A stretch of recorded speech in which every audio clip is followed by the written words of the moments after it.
ಬೆಂಗಳೂರಲ್ಲಿ ವಾಸವಾಗಿದ್ದಂತಹ ಚನ್ನಪಟ್ಟಣ ಮೂಲದ ರವಿಯವರು ನಿನ್ನೆ ಒಂದು ಬಾಡಿಗೆ ಕಾರನ್ನ ಮಾಡಿಕೊಂಡು ತಮ್ಮ ಕುಟುಂಬ ಸಮೇತರಾಗಿ ಕಬ್ಬಾಳಲ್ಲಿ ನಡೀತಿದ್ದಂತಹ ಬೀಗರ ಊಟ ಫಂಕ್ಷನ್ ನ ಅಟೆಂಡ್ ಮಾಡೋದಿಕ್ಕೆ ಹೋಗಿರ್ತಾರೆ.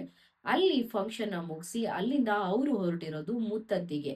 ಸುಮಾರು 4:15 ಸಂದರ್ಭಕ್ಕೆ ಮುತ್ತದ್ದಿನ ರೀಚ್ ಆಗಿ ಅಲ್ಲಿರುವಂತಹ ಆಂಜನೇಯ ಸ್ವಾಮಿ ಅಥವಾ ಮುತ್ತುರಾಯ ಸ್ವಾಮಿಯ ದರ್ಶನ ಪಡೆದು ಪಕ್ಕದಲ್ಲಿ ಇರುವಂತಹ ಕಾವೇರಿ ನದಿ ತೀರಕ್ಕೆ ಆಟ ಆಡೋದಿಕ್ಕೆ ಅಂತ ಹೋಗಿದ್ದಾರೆ. ಅಲ್ಲಿ ಫೋಟೋ ಅಥವಾ ವಿಡಿಯೋ ತೆಗೆಯೋ ಉದ್ದೇಶದಿಂದ ನೀರು ಒಳಗಡೆ ಇಳ್ದಿರುವ ರವಿ ಅವರ ಹೆಂಡತಿ ಶ್ವೇತಾ, ಹಾಗೆ ಅವರ ಮಗಳು ಚೈತ್ರ, ರವಿ ಅವರ ಅಕ್ಕ ವಿಜಯಮ್ಮ, ಹಾಗೆ ವಿಜಯಮ್ಮ ಅವರ ಮಗಳು ಪ್ರಿಯಾಂಕಾ, ಈ 4 ಜನ ಕೂಡ ನೀರು ಒಳಗಡೆ ಇದ್ದು ಒಬ್ಬೊಬ್ರು ಕೈ ಕೈ ನೆಡ್ಕೊಂಡು ಆರಾಮಾಗಿ ಆಟ ಆಡ್ತಾ ಇದ್ದಾರೆ.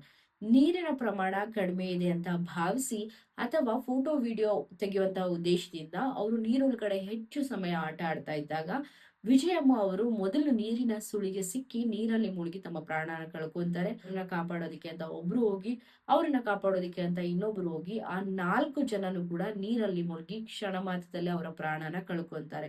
ಹಾಗೆ ಈ 4 ಜನನ ಕಾಪಾಡಕ್ಕೆ ಅಂತ ಹೋದಂತಹ ಅವರ ಕಾರ್ ಡ್ರೈವರ್ ಮಹೇಶ್ ಅವರು ಕೂಡ ಅದೇ ಸಂದರ್ಭದಲ್ಲಿ ಮೃತಪಟ್ಟಿದ್ದಾರೆ.